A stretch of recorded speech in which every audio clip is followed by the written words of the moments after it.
դիտումների։ Կքննարկենք ԱՄՆ արտաքին քաղաքականության հետազոտությունների ինստիտուտի ավագ գիտաշխատող Ջոն Սիտիլիդիսի հետ։ Mr. Sitilides, to begin with... Պարոն Սիտիլիդիս, հրապարակային հայտարարություններից անդին ինչ չեն կարողանում կիսել Միացյալ Նահանգները եւ Իրանը, ինչու չի հաջողվում պահել հրադադարը եւ բանակցել։ Ceasefire and engage in negotiations. Իրանցիները հնարավորություն ունեին պահպանելու հրադադարը, սակայն նրանք փորձում են լիակատար վերահսկողություն հաստատել Հորմուզի նեղուցով նավագնացության վրա, չնայած փոխհմբռնման հուշագրում հստակ նշված էր, որ 60 օրվա ընթացքում, քանի դեռ կողմերը բանակցություններ են վարում, նավագնացությունը պետք է իրականացվի առանց որևէ խոչընդոտի։ Սակայն իրանցիները շարունակում են խոչընդոտել նավթի, հեղուկացված բնական գազի, նավթաքիմիական արտադրանքի, պարարտանյութերի եւ կենսական նշանակության այլ բեռների փոխադրումը դեպի ծոց եւ հակառակ ուղղությամբ։ Ուստի Միացյալ Նահանգները նախագահ Թրամփի գլխավորությամբ որոշեց ճնշում գործադրել Իրանի վրա, նրան կրկին բանակցությունների սեղանի շուրջ վերադարձնելու եւ փոխհմբռնման հուշագրի պայմանները կատարելու համար, սակայն վստահության պակասը ռազմավարական առումով խնդիր է։ Կան կարծիքներ, որ Թրամփը մտել է Իրանի դեմ պատերազմի մեջ առանց հնարավոր ելքի ռազմավարության եւ ակնկալում էր, որ շատ կարճ ժամանակում հաղթանակի կհասնի։ Արդյոք ներկայիս զարգացումները հաստատում են այդ մոտեցումը։ Երբ պատերազմ է սկսվում, ելքի հստակ ռազմավարություն հնարավոր չէ մշակել, քանի որ հարձակման ենթարկվող կողմն էլ է խոսքի իրավունք ստանում, թե ինչ պայմաններով եւ երբ պետք է ավարտվի պատերազմը։ Սակայն հետադարձ հայացքով այսօր արդեն բավականին ակնհայտ է, ակնկալվում էր, որ Իրանում պետք է ձևավորվեր նոր իշխանություն, որը կհամաձայներ գործարք կնքել Միացյալ Նահանգների հետ, եւ դա վերջ կդներ Իրանի միջուկային վտանգավոր ձգտումներին, Մերձավոր Արևելքում այդ երկրի պրոքսիներին, տարածաշրջանում եւ ամբողջ աշխարհում ահաբեկչության շարունակական աջակցությանը, ինչպես նաև Պարսից ծոցի արաբական երկրներին եւ Իսրայելին սպառնացող վտանգներին։ Դա տեղի չունեցավ։ Այժմ կարծում եմ Միացյալ Նահանգները փորձում է հասկանալ, արդյոք Իրանում կձևավորվի այնպիսի իշխանություն, որը կնստի բանակցությունների սեղանի շուրջ եւ որին հնարավոր կլինի վստահել։ Mr. Sitilides, congressional midterm elections. Նոյեմբերին ԱՄՆ-ում նախատեսված են կոնգրեսի միջանկյալ ընտրություններ։ Նախ կխնդրեի հակիրճ բացատրել, որն է դրանց կարևորությունը ամերիկյան քաղաքական համակարգում։ Political system. Of course. Well, under our Constitution, the entire House of Representatives, sort of the lower ԱՄՆ-ի միջանկյալ ընտրություններն անցկացվում են յուրաքանչյուր 2 տարին մեկ նախագահական ընտրությունների միջև ընկած ժամանակահատվածում։ Այդ ընտրությունների ընթացքում վերընտրվում են ներկայացուցիչների պալատի բոլոր 435 անդամները եւ սենատի անդամների մոտ 1/3-ը։ Այսպիսով որոշվում է, թե որ կուսակցությունը կվերահսկի կոնգրեսը։ Ընտրությունների արդյունքում որոշ կոնգրեսականներ կարող են զրկվել մանդատներից։ Վերջին մոտ 1.5 տարվա ընթացքում Հանրապետական կուսակցության վերահսկողությամբ թե սենատում, թե ներկայացուցիչների պալատում նախագահ Թրամփին հիմնականում հաջողվել է առաջ տանել իր օրենսդրական օրակարգը, թեև ոչ ամբողջությամբ։ Սպիտակ տանը մտահոգում է, որ եթե նոյեմբերին դեմոկրատական կուսակցությունը հաղթի ներկայացուցիչների պալատում, ապա հաջորդ տարվա հունվարից Սպիտակ տան նկատմամբ կարող են անընդհատ հետաքննություններ անցկացվել, ուղղված թե ԱՄՆ նախագահի վարչակազմի, թե անձամբ նախագահ Թրամփի եւ հավանաբար նրա ընտանիքի անդամների դեմ։ Նաեւ դեմոկրատական կուսակցությունը կարող է հետաքրքրված չլինել օրենքների մշակման գործընթացում հանրապետական կուսակցության հետ համագործակցության հարցում, ինչը կարող է մինչև նախագահի հաջորդ ընտրությունը համակարգային խնդիրներ առաջացնել։ Բացի այդ, ներկայացուցիչների պալատն իրավասու է իմպիչմենտի գործընթաց սկսել։ Ուստի եթե դեմոկրատները վերահսկողություն ստանան, շատ հավանական է, որ նախագահ Թրամփի նկատմամբ կրկին իմպիչմենտի գործընթաց սկսվի։ Այժմ նախագահ Թրամփի վարկանիշը բավականին ցածր է, մոտ 30-ից 35% միջակայքում, սակայն դեմոկրատական կուսակցությունն էլ առանձնապես պոպուլյար չէ հանրության շրջանում։ Եթե ընտրությունները վերածվեն բացառապես Դոնալդ Թրամփի մասին հարաքվեի, ապա հանրապետականները ամենայն հավանականությամբ կպարտվեն։ Սակայն կարծում եմ հանրապետական թեկնածուները կփորձեն այլ ռազմավարություն ընտրել։ Այդ դեպքում հանրապետական կուսակցությունը կարող է կոտրել պատմական միտումները եւ պահպանել վերահսկողությունը թե ներկայացուցիչների պալատի, թե սենատի նկատմամբ։ Սակայն այս պահին իմ կարծիքով դեռևս պարզ չէ, ինչպիսին կլինեն նոյեմբերի ընտրությունների արդյունքները։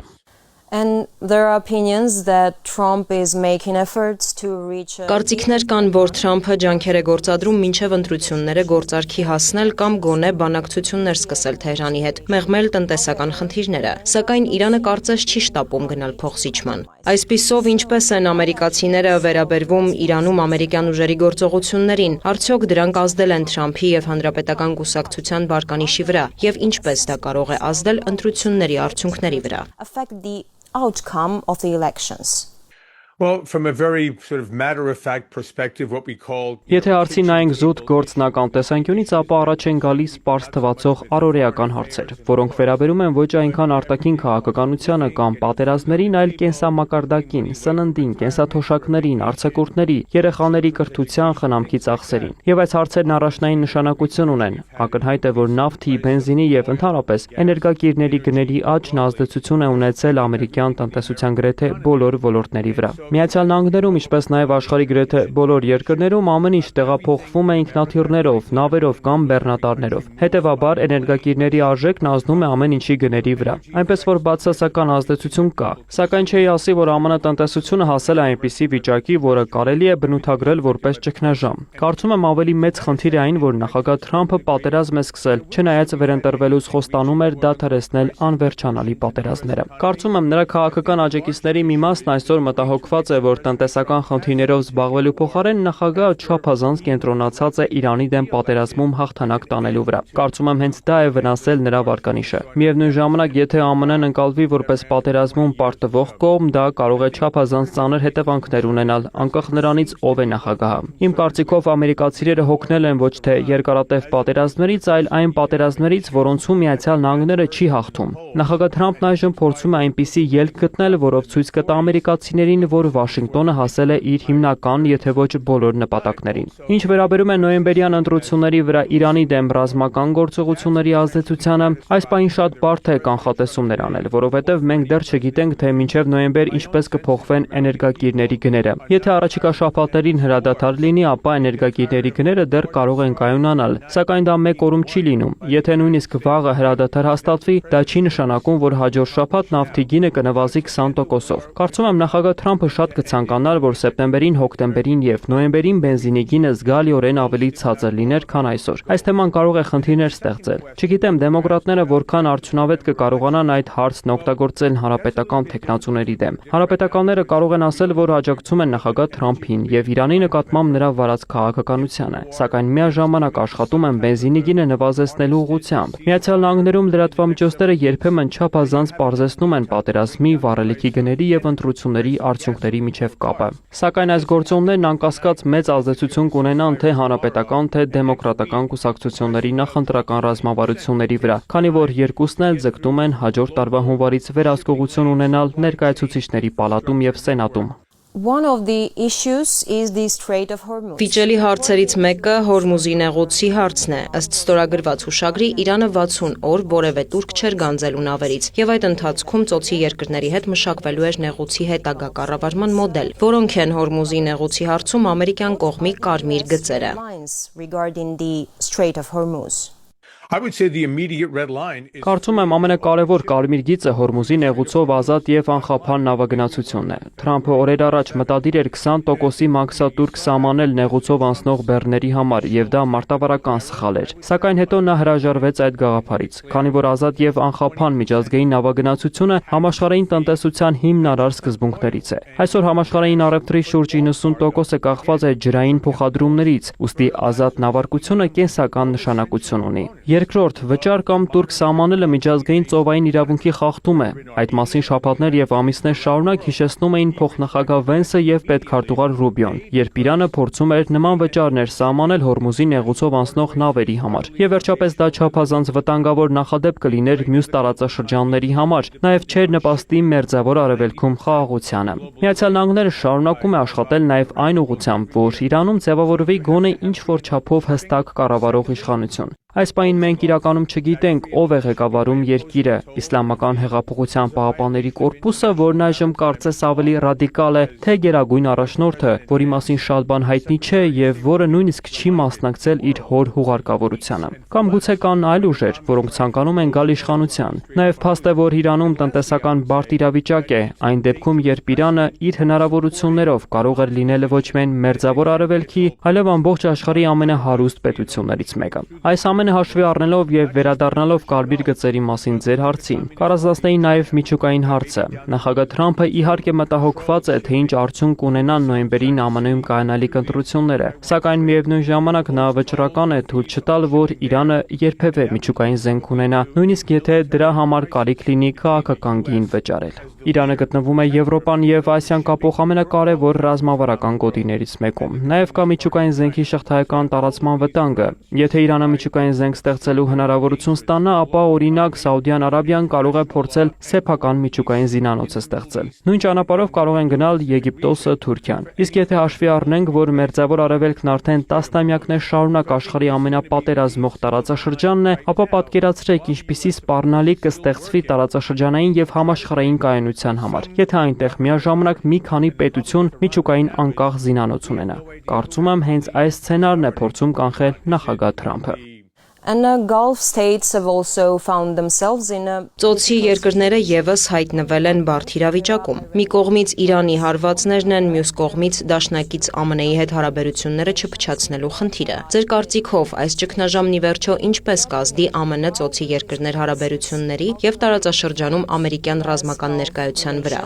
and the American military presence in the region. Welcome to the tyranny of geography and of geopolitics. Բարի գալուստ աշխարհագրության եւ աշխարհաքաղաքականության դաժան իրականություն։ Այս երկրները չեն կարող փոխել իրենց սահմանները կամ տեղափոխվել այլ վայր։ Կարծում եմ այդ երկրների համար առաջնային հարց է արդյոք հնարավոր կլինի փոխել Թեհրանում գործող ռեժիմի վարքագիծը։ Կարճաժամկետ հեռանկարում Պարսից ծոցի արաբական երկրներն ԱՄՆ-ի հետ ավելի սերտ գործակցության այլընտրանք չունեն։ Միացյալ Նահանգները շարունակում է մնալ անվտանգության միակ վստահելի երաշխավորը։ Ուստի կարծում եմ անվտանգության նկատառումներից ելնելով նրանք ավելի կմերձենան Միացյալ Նահանգների հետ։ Սակայն ավելի երկարաժամկետ հեռանկարում ամեն ինչ կախված կլինի այս պատերազմի արդյունքից։ Եթե Իրանը շարունակի ռազմավարական սպառնալիք լինել տարածաշրջանի երկրների համար, իսկ Միացյալ Նահանգները չընկալվի որպես անվտանգության վստահելի երաշխավոր, ապա նրանք անկասկած կսկսեն փնտրել այլ դաշնակիցներ եւ գործընկերներ ապահովելու սեփական անվտանգությունը։ Ուստի Վաշինգտոնն էլ պարտավոր է Պարսից ծոցի իր գործընկերներին ապացուցել, որ Միացյալ Նահանգների ավելի արդյունավետ այլընտրանք չկա։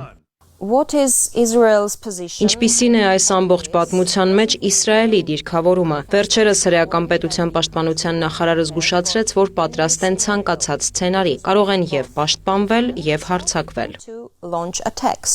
Well, my sense is that the Կարծում եմ Իսրայելի կառավարությունը լինի դա վարչապետ Բենյամին Նեթանյահուի կառավարությունը, թե այլ առաջնորդվելու է երկրի ազգային անվտանգության շահերով։ Եթե Իրանը շարունակի սպառնալ Իսրայելի անվտանգությանը, ապա հրեական պետությունը կարձագանքի այդ սպառնալիքին ցանկալի է Միացյալ Նահանգների հետ համակարգմամբ։ Սակայն եթե շահերը չհամընկնեն, անհրաժեշտության դեպքում Իսրայելը Միացյալ Նահանգներից անկախ էլ կգործի։ Իսրայելն արդեն ցույց է տվել, որ ունի նման քաղաքական կամք։ Նաև պետք է հիշել, որ Իսրայելը զգալիորեն թույլատրել է տարածաշրջանում Իրանի աջակցությունը վայելող ուժերին, այսպես կոչված դիմադրության առանցքը։ Իսրայելի եւ Լիբանանի կառավարություններն էլ ներկայումս բանակցություններ են վարում բարելավելու երկկողմ հարաբերությունները եւ չեզոքացնելու Հեզբոլլահի ներկայությունը Լիբանանի հարավում։ Սիրիայում նոր կառավարություն է ձևավորվել, որն ամենայն հավանականությամբ կգործի Իրանից անկախ։ Նվազում է նաեւ Իրանի գործընկեր ուժերի ազդեցությունը Իրաքում, ինչի վկայությունն էր օրեր առաջ Իրաքի վարչապետի այցը Վաշինգտոն։ Նա ձգտում է Միացյալ Նահանգների հետ կառուցել նոր հարաբերություններ, որոնք հիմնված կլինեն RF3 ներդրումների էներգետիկ ենթակառուցվածքների զարգացման վրա, որպեսզի Իրաքն այլևս կախված չլինի Հորմուզի նեղուցից եւ Պարսից ծոցից։ Իսրայելն այժմ հետևում է, թե ինչպիսին կլինի ռազմավարական իրավիճակը Գազայում, Լիբանանում, Սիրիայում եւ Իրանում։ Եվս մեկ կարևոր անորոշ գործոն հութիները Իսրայելին հարվածներ հասցնելու եւ Բաբ էլ-Մանդեբի նեղուցով նավագնացությունը սահմանափակելու նրանց կարողությունը։ Սակայն Իսրայելում ներքին խնդիրներ էլ կան, որոնք հարկավոր է լուծել։ Mr. Sitili. Պարոն Սիտիլիդիս, շնորհակալ եմ հարցազրույցի համար։